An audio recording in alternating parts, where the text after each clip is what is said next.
Okay, so this is going to be my review of Marvel Dark Ages #1. This has been a big, well, it's not really an event, it's more like just a storyline written by Tom Taylor that's been built up for a couple months now, and I've been actually looking forward to it. Marvel Dark Ages I got to read online. I'd like to wait and get it in trade.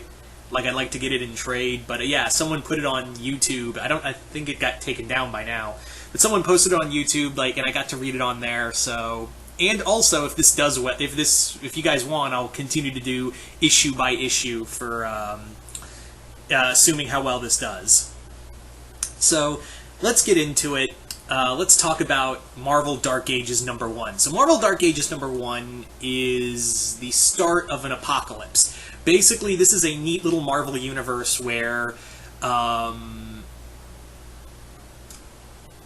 basically, we have Peter and MJ, they have Mayday Parker, yeah, they have legit Spider-Girl who's still, an infant, and everyone's a little older, and when suddenly a new being shows up, the Unmaker. So the Unmaker literally looks like Shockwave mixed with... I don't even know, it feels like a Bayformer transform. It feels like the Bayformer... a cosmic version of the Bayformer Shockwave. That's the best way to describe it. So the Unmaker is this being that more or less was like the cosmic janitor. Now we have 70 of those already in the infinite Marvel universe. And his whole job was that it more or less consumed galaxies and black holes so to make room for other planets. The problem was it got sentient and decided to start killing planets in the name of entropy. Not in the name of null, just entropy and darkness. So it's basically a human version of the planet killer from Star Trek. That's the best way to describe it. It's literally the planet killer from Star Trek.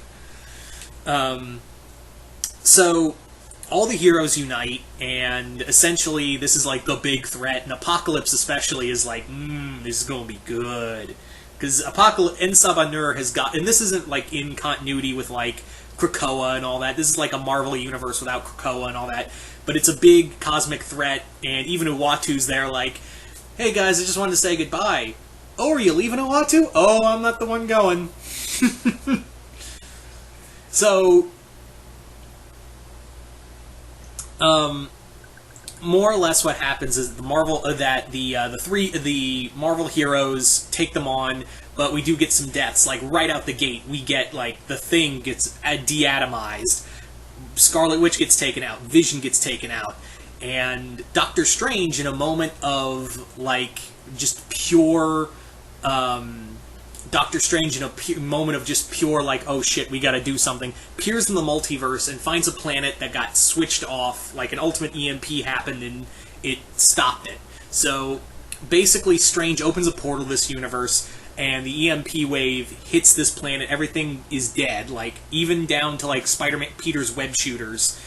But the problem is that even though it stopped the Unmaker, what did happen though was that the Unmaker managed to kill Strange right before it happened, so the portal never got turned off, so the planet, everything died. The EMP wave just hit everything. And what's interesting, and this is the beauty of Tom Taylor's writing right here, is that yes, we get Spider-Man, he's he's web-slinging, just hauling ass to get back home, and what happens is his web shooters die when the EMP wave hits. And then he's right as the building comes down, and you're thinking, oh god, this is poor Peter Parker. And then his daughter actually lifts up a boulder holding Aunt May and MJ and everyone else, and you're oh, right, this is Tom Taylor.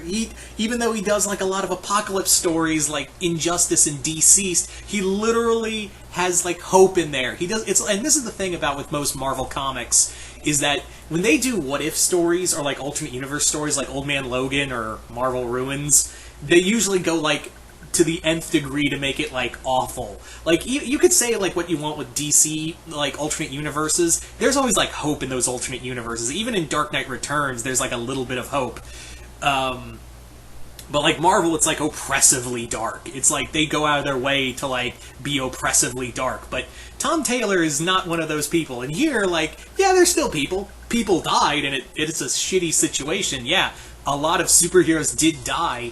And there's probably a lot more because at the end of it, we find out that it was Peter telling the story of how the world went dark, and then the apocalypse came. So it looks like Apocalypse is the big villain here, because I guess after the Unmaker was defeated, and Ol En Sabanur just kind of rolled on in.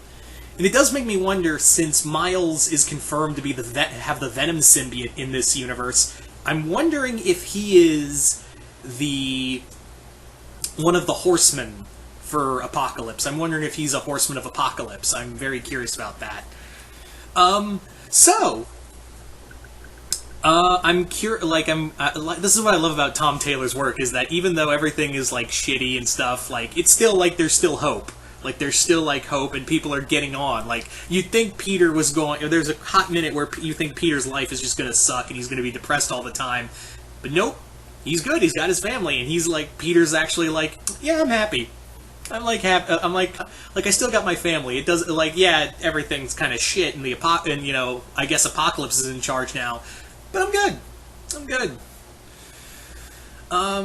Yeah, all in all, I really dug Marvel Dark Ages #1. I really want to get this in trade, because this was a lot of fun. Tom Taylor just knocks it out of the park. And I'm just all around excited to see what happens next.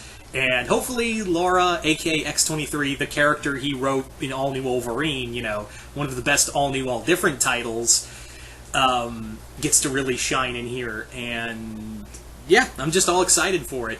So you guys tell me in the comments below, what did you guys think of Marvel Dark Ages #1 if you read it? Did you guys like it, hate it? Comment below, let me know. And also, do you guys want me to continue reviewing all Dark Ages, or do you want me to just do it in trade? And as always, I have a Patreon. If you guys want to check out the videos there, click the link below. I'm also going to say this right now, and I'll probably do another video talking about it. When I get to see Shang-Chi, I will not be posting the video here. I will be posting it on my review for Shang-Chi Legend of the Ten Rings on Patreon. So if you haven't already, go get on, I would really appreciate all the help I can get on Patreon. And again, like I said, there's going to be exclusive videos there, and Shang-Chi is going to be one of them. So once again, hope you all enjoyed this. I'm Mr. Multiverse. I'll see you next time in the Multiverse.